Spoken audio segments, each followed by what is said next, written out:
Hello everyone, good morning. स्वागत है आप सभी का ऑनलाइन स्टडी में। इस वीडियो में बात करेंगे बिहार एसआई मेंस का पेड सेट सॉल्यूशन का सेट नंबर 5। इससे पहले आपने सेट 4 तक नहीं देखा है तो ज़रूर देखिए, प्लेलिस्ट में आपको लिंक मिल जाएगी। इस वीडियो में टोटल 80 क्वेश्चन देखेंगे जो कि जीएस का होगा और इसका मैथ्स का सोल्यूशन आपको शाम को दिया जाएगा। तो इस वीडियो को एंड तक देखिए और आप बताइए कमेंट्स करके कि आपकी स्कोरिंग क्या रही। तो चलिए शुरू करते हैं।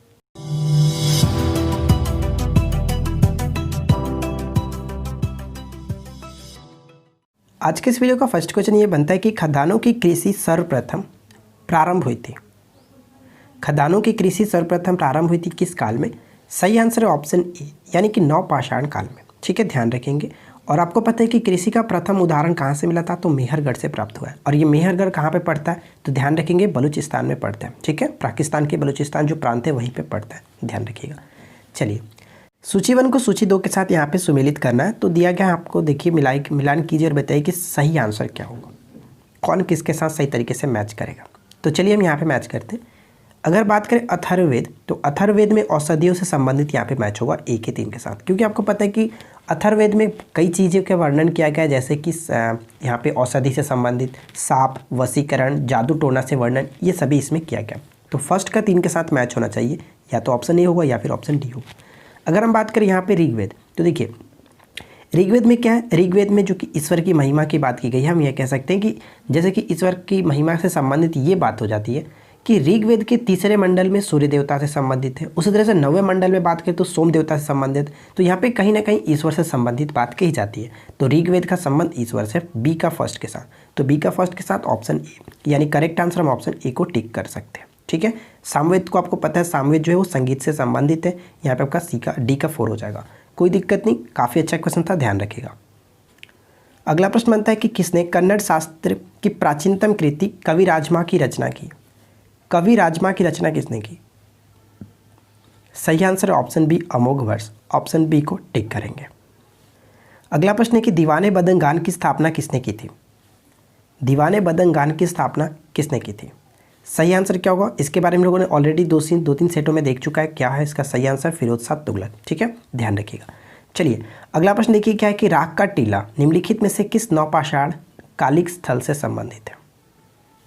राग का टीला जो है वो किस नवपाषाणी काल से संबंधित है? सही आंसर होगा ऑप्शन बी, संगनकल्लू। संगनकल्लू कहाँ पे पड़ता है? ये इंपॉर्टेंट होगा, ये कर्नाटक के बेलारी जिले में स्थित है। ये पॉइंट्स भी इंपॉर्टेंट होगा। ठीक है, चलिए शास्त्र 1, कौटिल्य का अर्थशास्त्र 1 शासन के सिद्धांतों की पुस्तक थी। देखिए आपको पता है कि कौटिल्य जो थे वो चंद्रगुप्त मौर्य के ये प्रधानमंत्री थे। इन्होंने अर्थशास्त्र नामक पुस्तक लिखा था, लेकिन इस पुस्तक का नाम सिर्फ अर्थशास्त्र था। जो ये पुस्तक था ये शासन के सिद्धांतों पर, या फिर कह सकते हैं कि राजनीतिक सिद्धांत पर विषय एक जो कि ये पुस्तक थी। ठीक है, ऑप्शन हम यहाँ पे डी को टिक करेंगे। ध्यान रखिएगा, एक क्वेश्चन यहाँ से बन सकता है कि जो ये इनकी जो पुस्तक थी इससे संबंधित क्या जानकारी मिलती थी? तो मौर्यकालीन इतिहास के बारे में जानकारी मिलती थी और ये 15 अधिकरणों में विभाजित था। ये क्वेश्चन इंपॉर्टेंट होगा। अगला प्रश्न कह रहा है कि सूची 1 को सूची 2 के साथ सम्मिलित कीजिए, यानी कि सम्राट और उनकी उपाधि के साथ यहाँ पे मैच करना है। कौन किसके साथ सही तरीके से मैच होगा बताइए। तो चलिए बात करते हैं अशोक का संबंध। हम बात करें अशोक को कौन सी उपाधि दी गई थी? दीवान प्रिय हम यहाँ पे कह सकते हैं। तो 1 का 2 के साथ, 1 का 2 के साथ सिर्फ और सिर्फ एक ही ऑप्शन मिलता है, जो कि ऑप्शन सी को टिक किया जा सकता है। जिस तरह से समुद्रगुप्त की बात करें तो समुद्रगुप्त को कौन सी उपाधि मिली थी? पराक्रमक की उपाधि भी दी गई थी, साथ साथ भारत के नेपोलियन भी कहा जाता था। और चंद्रगुप्त द्वितीय जो कि विक्रमादित्य के नाम से प्रसिद्ध थे। ठीक है, CK 4। और स्कंदगुप्त की बात करें तो ये क्रमादित्य के नाम से जाना जाता था। यहाँ पे सभी के सभी बिल्कुल हम लोगों ने सही देखा, ऑप्शन सी में मैच कर रहे हैं।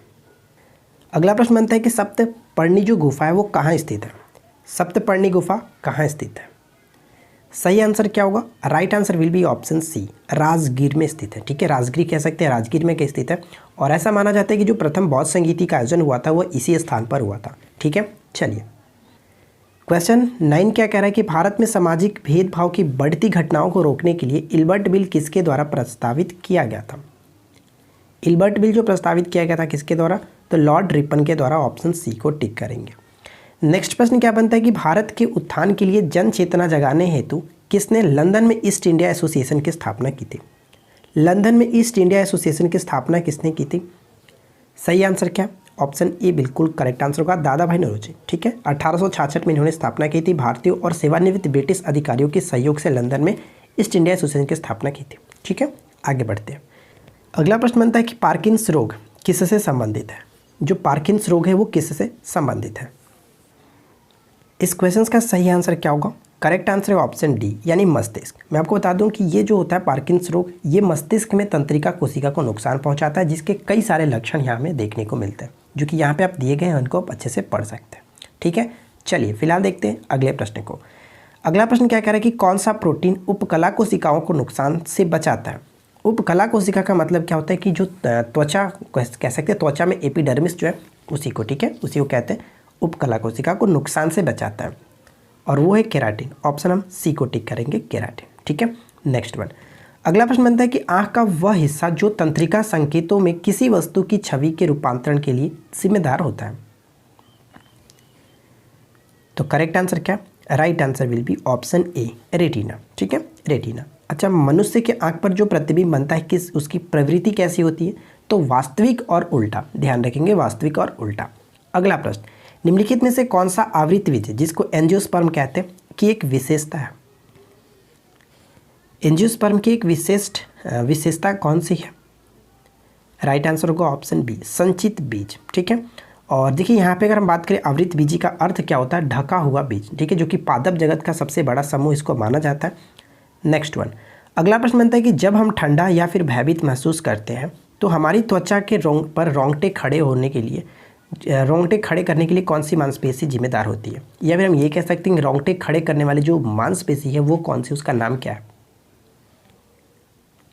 राइट आंसर होगा ऑप्शन डी, अरेक्टर पिली। ठीक है, अरेक्टर पिली कहा जाता है। ऑप्शन हम डी को टिक करेंगे।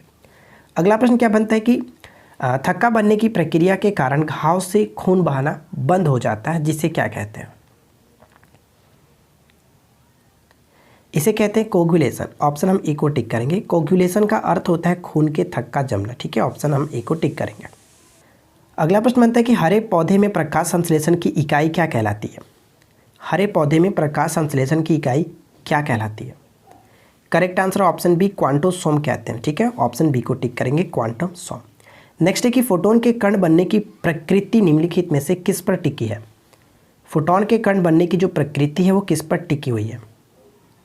करेक्ट आंसर होगा ऑप्शन डी, प्रकाश वैद्युत प्रभाव। Option D will be correct answer. Next प्रश्न बनता है कि निम्न में से किसे मिल्क शुगर भी कहा जाता है। मिल्क शुगर कहा जाता है। Right answer will be option D, lactose. ठीक है, लैक्टोज को मिल्क शुगर कहते हैं, और आपको पता है कि दूध में उपस्थित जो शर्करा है वही है लैक्टोज, इसी को कहा जाता है मिल्क शुगर। ठीक है, अगला प्रश्न, किसे जल उपचार में फेरस सल्फेट का प्रयोग किया जाता है। किसके जल उपचार में फेरस सल्फेट का प्रयोग किया जाता है। करेक्ट आंसर क्या, right answer will be option C, Skandan Sahay. ठीक है, स्कंदन सहाय में किया जाता है। और मुझे आप लोगों से एक शिकायत है कि आप लोग वीडियो को देख तो रहे हैं बट लाइक नहीं कर रहे हैं। जितना चाहिए उतना लाइक नहीं मिल पा रहा है, मुझे नहीं पता क्यों, बट आप लोग लाइक नहीं कर रहे हो। तो प्लीज़ यार लाइक किया कीजिए, सपोर्ट किया कीजिए। अगला प्रश्न है कि राष्ट्रीय राजनीतिक दल वह होता है जिसके पड़े कुल मतों का 6% प्राप्त कर लिया हो। बताइए, राष्ट्रीय राजनीतिक दल वह होता है जिसमें पड़े कुल मतों का 6% प्राप्त कर लिया हो, 4 या अधिक राज्यों में। ऑप्शन सी को टिक करेंगे, 4 या अधिक राज्यों में। नेक्स्ट वन क्वेश्चन क्या है कि वित्त आयोग के संदर्भ में कौन सा कथन सही है। बताइए कि वित्त आयोग के संबंध में यहाँ पे कुछ कथन दिए गए, उनको पढ़िए और बताइए कि कौन सा सही है। तो चलिए हम एक एक करके देखते हैं। पहला पॉइंट है कि इसका गठन प्रति 5 वर्ष की समाप्ति पर होता है। बिल्कुल सही है कि राष्ट्रपति के द्वारा 280 अनुच्छेद के तहत प्रत्येक 5 वर्ष के लिए जो कि वित्त आयोग का गठन किया जाता है। बिल्कुल सही। सेकेंड पॉइंट है कि करों में हुई प्राप्तियों को केंद्र और राज्यों के वितरित की अनुशंसा करना, ये भी इसका कार्य है, ये भी बिल्कुल सही है। थर्ड पॉइंट कह रहा है कि इसमें एक अध्यक्ष और 5 सदस्य होते हैं। देखिए ये पॉइंट गलत है, क्योंकि एक अध्यक्ष तो होता है लेकिन यहाँ पे 4 सदस्य होते हैं। टोटल मिलाकर के 5 यहाँ पे सदस्य होते हैं, जिसमें एक अध्यक्ष और 4 सदस्य होते हैं। तो ये पॉइंट हमारा गलत है। तो यहाँ पे हम किसे टिक करेंगे, फर्स्ट और सेकंड सही है, इसलिए ऑप्शन हम ए को टिक कर सकते हैं। क्लियर, आगे बढ़ते हैं। नेक्स्ट प्रश्न बनता है कि निम्न में से कौन सा विधेयक संसद के दोनों सदनों द्वारा विशेष बहुमत से अलग अलग पारित किया जाना चाहिए। तो देखिए इस क्वेश्चन का सही आंसर होगा ऑप्शन सी, संवैधानिक जो संशोधन होता है वो अलग अलग सदनों में अलग अलग जो कि बहुमत से पास होना जरूरी होता है। अगला प्रश्न क्या है कि निम्नलिखित में से किस एक अधिनियम द्वारा भारत में संघीय न्यायालय की स्थापना की गई थी। और अब तक मैं इसको कई बार आपको बता चुका हूँ कि भारत में संघीय न्यायालय की जो स्थापना की गई थी वो भारत शासन अधिनियम 1935 के द्वारा 1 अक्टूबर 1937 को दिल्ली में जो कि संघीय न्यायालय की स्थापना की गई थी। तो यहाँ पे हम ऑप्शन डी को टिक करेंगे, उपयुक्त में से कोई नहीं। Option D will be correct answer 1935 के तहत, ठीक है, यानी भारत सरकार अधिनियम 1935 के तहत। चलिए देखिए नेक्स्ट क्वेश्चन क्या कह रहा है कि 1937 की बटलर कमेटी का उद्देश्य था। 1937 के बटलर समिति का या बटलर जो कमेटी थी उसका उद्देश्य क्या था? उसका उद्देश्य था भारत सरकार एवं देशी रियासतों के बीच संबंध सुधारना। ऑप्शन हम डी को टिक करेंगे। अगला प्रश्न बनता है कि राष्ट्रपति के अध्यादेश निर्गत करने की शक्ति प्रेरित है। बताइए राष्ट्रपति को अध्यादेश जो निर्गत करने की शक्ति है वो किसके द्वारा प्रेरित है? तो भारत सरकार अधिनियम 1935 के द्वारा। ऑप्शन हम बी को टिक करेंगे, ठीक है। चलिए नेक्स्ट क्वेश्चन क्या बनता है कि निम्नलिखित में से कौन सा शब्द भारत के संविधान की उद्देशिका में नहीं है, प्रस्तावना में नहीं है, वो आपको बताना है कि कौन सा शब्द। सही आंसर है लोक कल्याण। लोक कल्याण की बात कहीं भी नहीं की गई है संविधान में, ठीक है, सॉरी संविधान में नहीं, प्रस्तावना में। अगला प्रश्न, निम्नांकित में से किस एक का ये कथन है कि संविधान को आध्यात्मिकता के तंग ढांचे में नहीं ढाला गया? ये जो कथन है वो किसका है?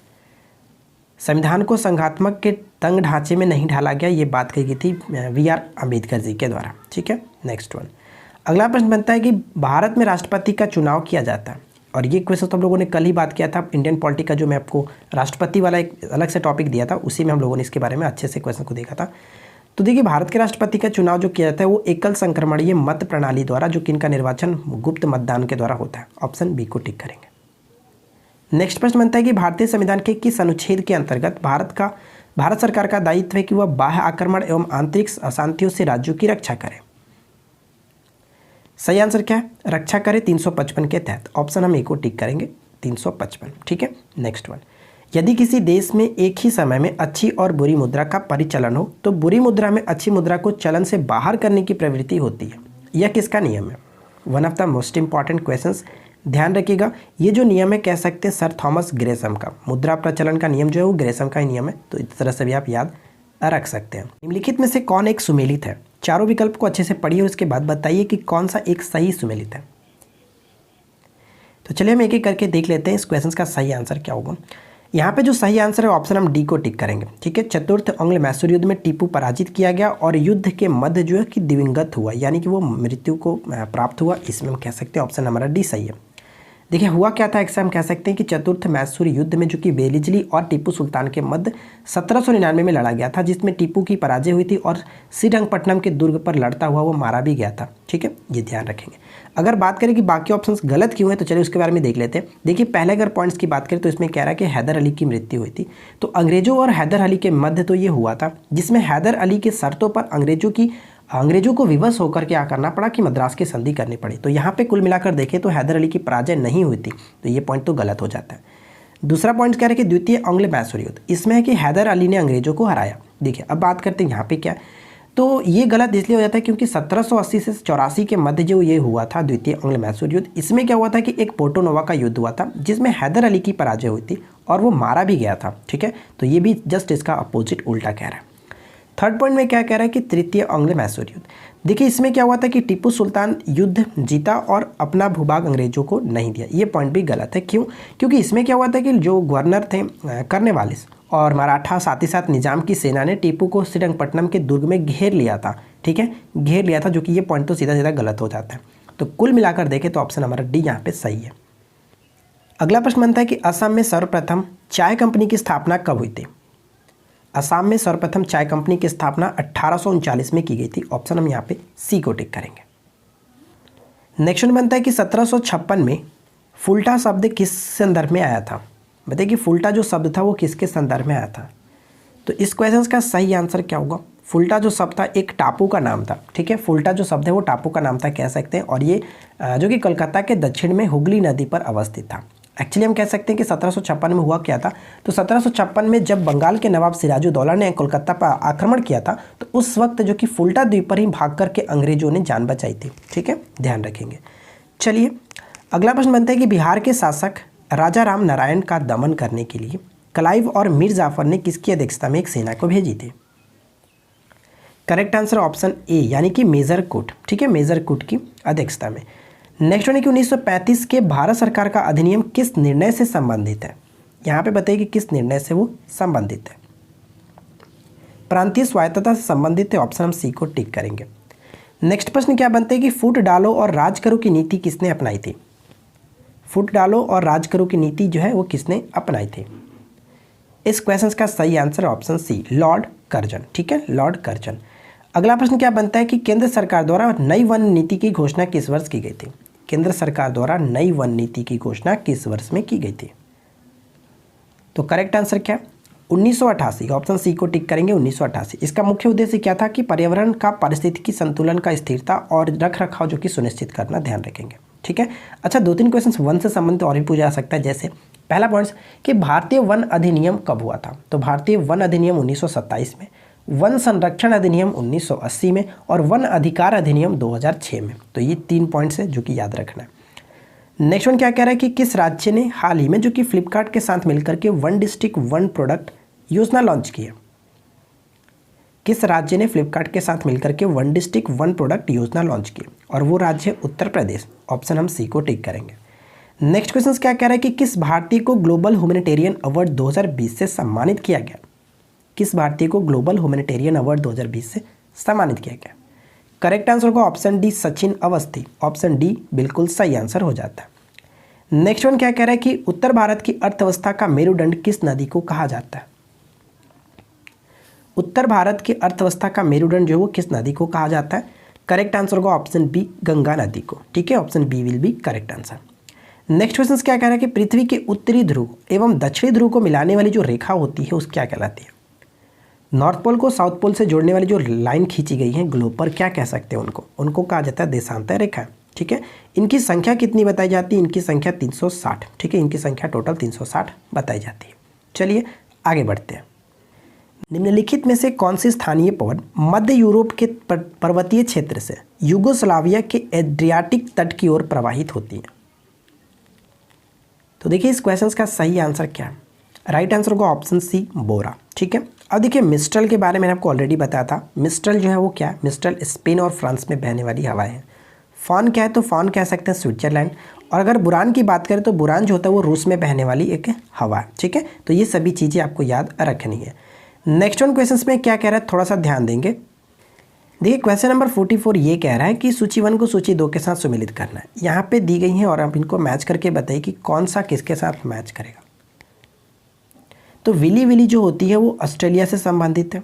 हरिकेन के संबंध की अगर हम बात करें तो हरिकेन का संबंध किससे है, तो इसका संबंध हम कह सकते हैं कि देखिए फर्स्ट का तो 2 के साथ मैच होगा, फर्स्ट का 2 के साथ यहाँ पे दोनों मिल रहा है। बी का फर्स्ट के साथ मिल रहा है, तो हमें देखना क्या चाहिए, सी का देखना चाहिए। सी का क्या होना चाहिए, तो देखिए अगर टाइफून की बात करें तो टाइफून जो है वो कहाँ पे संबंधित होगा, तो ये चाइना से संबंधित होगा, टाइफून चाइना में। और बाग्यो की बात करें तो बाग्यो हमारा कहाँ पे होगा, फिलीपींस के साथ। डी का 3 के साथ यहाँ पे हम कह सकते हैं ऑप्शन सी बिल्कुल सही आंसर हो जाता है। नेक्स्ट क्वेश्चन क्या कह रहा है कि किसी वायुमंडलीय परत को मौसमी परिवर्तन का छत कहा जाता है। किस वायुमंडलीय परत को मौसमी परिवर्तन की छत के नाम से भी जाना जाता है, या फिर इसको क्या कहते हैं, परिवर्तन मंडल के नाम से भी कहते हैं। ठीक है, तो और वो कौन है, तो क्षोभ मंडल, यानी कि पृथ्वी का जो सबसे निचला मंडल है उसी को कहते हैं। और आपको पता है कि क्यों, क्योंकि सारी जो मौसम घटनाएं होती हैं, मौसमी जितनी भी घटनाएं होती है वो क्षोभ मंडल में ही होता है। अगला क्वेश्चन नेक्स्ट है कि प्रगामी तरंग सिद्धांत निम्नलिखित में से किसकी उत्पत्ति की व्याख्या करता है। प्रगामी तरंग सिद्धांत निम्नलिखित में से किसकी उत्पत्ति की व्याख्या करता है। करेक्ट आंसर क्या है, प्रगामी तरंग सिद्धांत, जो कि ज्वार भट्टा से। ठीक है, मैं आपको बता दूं कि प्रगामी तरंग सिद्धांत 1833 ईस्वी में विलियम वेवेल ने प्रस्तुत की थी, विलियम वेवेल। नेक्स्ट प्रश्न बनता है कि विश्व बैंक ने किस भारतीय शहर को अपना बैंक ऑफिस ऑपरेशन स्थापित करने के लिए चुना है। बैंक ऑफिस ऑपरेशन स्थापित करने के लिए चुना है चेन्नई को। ऑप्शन सी को टिक करेंगे। अगला प्रश्न बनता है कि भारत में अल्पसंख्यक अधिकार दिवस मनाया जाता है। भारत में अल्पसंख्यक अधिकार दिवस प्रत्येक वर्ष मनाया जाता है 18 दिसंबर को। ऑप्शन हम डी को टिक करेंगे, 18 दिसंबर। नेक्स्ट क्वेश्चन क्या बनता है कि निम्नलिखित में से कौन सी नदी एक रिफ्ट वैली से होकर के बहती है। रिफ्ट वैली यानी कि रिफ्ट घाटी से होकर के बहती है, और वो नदी कौन सी है। वो नदी यहाँ पे हम देखें ऑप्शन तो हमारा कोई नहीं होगा, इसलिए ऑप्शन हम डी को टिक करेंगे, इनमें से कोई नहीं। तो राइट आंसर क्या होगा, नर्मदा नदी। ठीक है, अगला क्वेश्चन नेक्स्ट बनता है कि अप्रेंटिस ऑफ अ महात्मा पुस्तक के लेखक कौन है, जिस पर द मेकिंग ऑफ द महात्मा नामक फिल्म आधारित है। अप्रेंटिसशिप यहाँ पे होना चाहिए, अप्रेंटिसशिप ऑफ ए महात्मा जो है वो इस पुस्तक के लेखक कौन है? तो लेखिका है, एक्चुअली ये लेखिका कह सकते हैं फातिमा मीर। ठीक है, फातिमा मीर ने इस पुस्तक को लिखा था। इसी पुस्तक पर द मेकिंग ऑफ द महात्मा नामक फिल्म बनाई गई थी। और फातिमा मीर कहाँ की हैं? तो ये डरबन यानी कि दक्षिण अफ्रीका के डरबन से ये बिलोंग करती हैं। अगला प्रश्न बनता है कि प्रथम बार किस पंचवर्षीय योजना के दौरान पर्यावरण को विकास से साथ जोड़ा गया था? पर्यावरण को विकास के साथ जोड़ा गया था। करेक्ट आंसर होगा ऑप्शन, हम यहाँ पे किसे टिक करेंगे? ऑप्शन बी को, यानी कि चौथी पंचवर्षीय योजना। चौथी पंचवर्षीय का कार्यकाल क्या रहा आपको पता होगा? 1969 से 74। ठीक है, नेक्स्ट वन, निम्नलिखित में से कौन भौतिक पर्यावरण के भाग नहीं है? भौतिक पर्यावरण के भाग नहीं है। करेक्ट आंसर होगा ऑप्शन डी, वनस्पति पर्यावरण भौतिक पर्यावरण का भाग नहीं है। बाकी यहाँ पे तीनों भौतिक पर्यावरण के भाग के अंतर्गत आते हैं। नेक्स्ट वन है कि दक्षिण पूर्वी संयुक्त राज्य अमेरिका का नरक किस नदी को कहा जाता है? तो नरक के रूप में कह सकते हैं टेनेसी नदी को। ऑप्शन हम सी को टिक करेंगे, टेनेसी नदी को। आपको पता है कि टेनेसी नदी जो घाटी परियोजना, इसी के तर्ज पर भारत में दामोदर घाटी परियोजना स्टार्ट की गई थी। ओजोन परत के क्षरण का पता सर्वप्रथम किसने लगाया था? ओजोन स्तर के क्षरण का पता सर्वप्रथम किसने लगाया था? सही आंसर क्या होगा? Joseph foreman. ऑप्शन हम ए को टिक करेंगे, जोसेफ फॉरमैन ने लगाया था। नेक्स्ट प्रश्न बनता है कि अप्रैल 1986 को चेर्नोबिल परमाणु दुर्घटना किस देश में हुई थी? और ये काफ़ी भयानक परमाणु दुर्घटना मानी जाती है। ध्यान रखेंगे 1986 में ही हुआ था। कहाँ पे? ये जो शहर है, एक्चुअली ये चेर्नोबिल जो एक शहर है कह सकते हैं यूक्रेन में, वहीं पे ये परमाणु दुर्घटना हुई थी। ऑप्शन सी को टिक करेंगे। नेक्स्ट प्रश्न क्या बनता है कि द्वितीय पृथ्वी सम्मेलन की संज्ञा किस सम्मेलन को प्रदान की गई है? द्वितीय पृथ्वी सम्मेलन, आपको पता है कि प्रथम जो पृथ्वी सम्मेलन हुआ था रियो डी जेनेरियो में हुआ था 1992 में, उसी को पृथ्वी सम्मेलन के नाम से जाना जाता है। लेकिन उसके पश्चात 10 वर्ष के बाद यानी कि 2002 में, ठीक है, 2002 में फिर से एक सम्मेलन हुआ, जोहान्सनबर्ग सम्मेलन, जिसको कहा जाता है पृथ्वी प्लस 10 या फिर हम कह सकते हैं रियो प्लस 10। ठीक है, तो ये चीज़ आप याद रखेंगे। अगर बात करें कि इसमें हुआ क्या था, तो इसमें हम कह सकते हैं कि सतत विकास पर विशेष बल दिया गया था और साथ ही साथ विश्व एकजुटता कोष की स्थापना की गई थी। तो ये चीज़ आप याद रखेंगे। जोहान्सनबर्ग सम्मेलन को द्वितीय पृथ्वी सम्मेलन की संज्ञा दी गई है। नेक्स्ट वन क्या कह रहा है कि निम्नलिखित में से कौन सा भारतीय अर्थव्यवस्था का प्राथमिक क्षेत्र है? भारतीय अर्थव्यवस्था का प्राथमिक क्षेत्र की बात करें तो वो होता है कृषि। ठीक है, कृषि यहाँ पे सही आंसर होगा। आगे बढ़ते हैं और देखिए नेक्स्ट क्वेश्चन कह रहा है कि भारत में ट्रेजरी बिल बेचे जाते हैं। भारत में जो ट्रेजरी बिल है वो बेचे जाते हैं किसके द्वारा? ये क्वेश्चन हम लोगों ने ऑलरेडी इकोनॉमिक्स के जो हमारा टॉपिक वाइज चल रहा था उसमें मैंने आपको बताया था। ट्रेजरी बिल जो है यहाँ पे हम कह सकते हैं आरबीआई के द्वारा बेचे जाते हैं। ऑप्शन हम ए को टिक करेंगे। नेक्स्ट प्रश्न क्या है कि गिल्ड एज में विपणन संबंधित है। गिल्ड एज में विपणन जो है वो संबंधित है किससे? तो सरकारी प्रतिभूतियों के व्यापार से। ऑप्शन हम सी को यहाँ पे टिक करेंगे। अगला प्रश्न बनता है कि निम्नलिखित युगों में से कौन सा एक सही सुमेलित नहीं है? ठीक है, चारों यहाँ पे मैच किया गया और बताइए कि इनमें से कौन एक गलत तरीके से मैच किया गया। चलिए देखते हैं।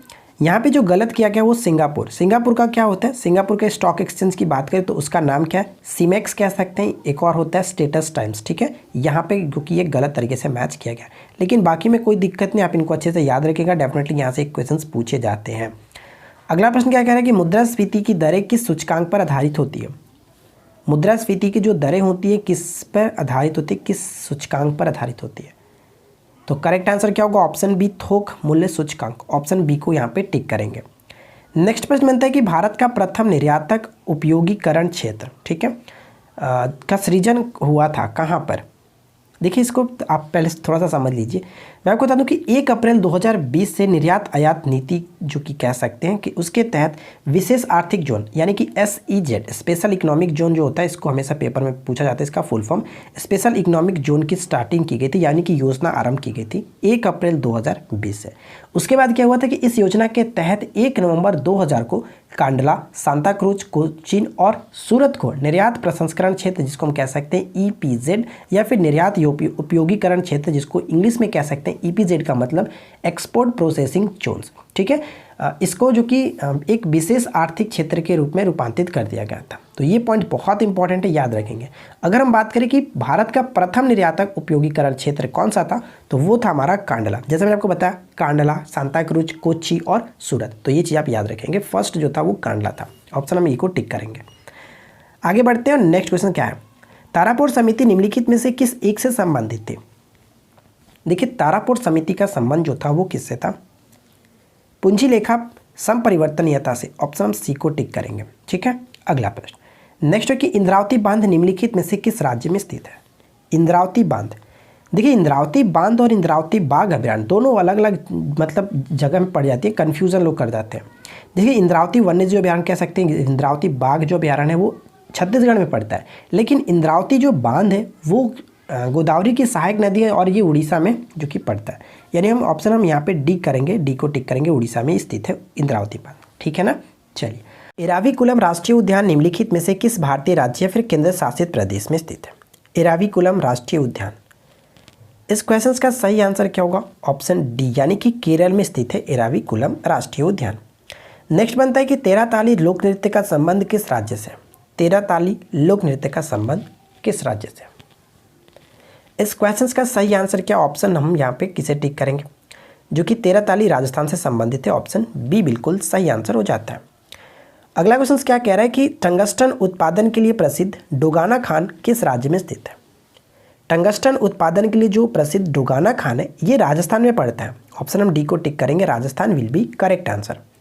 नेक्स्ट प्रश्न क्या है कि किसे धर्मनिरपेक्षता तथा मानवीय मूल्यों के विषय में योगदान के लिए रिचर्ड डॉकिंस अवार्ड से सम्मानित किया गया? हाल ही में रिचर्ड डॉकिंस अवार्ड 2020 से इनको सम्मानित किया गया, वो कौन है? तो जावेद अख्तर जी। ऑप्शन हम बी को टिक करेंगे, जावेद अख्तर।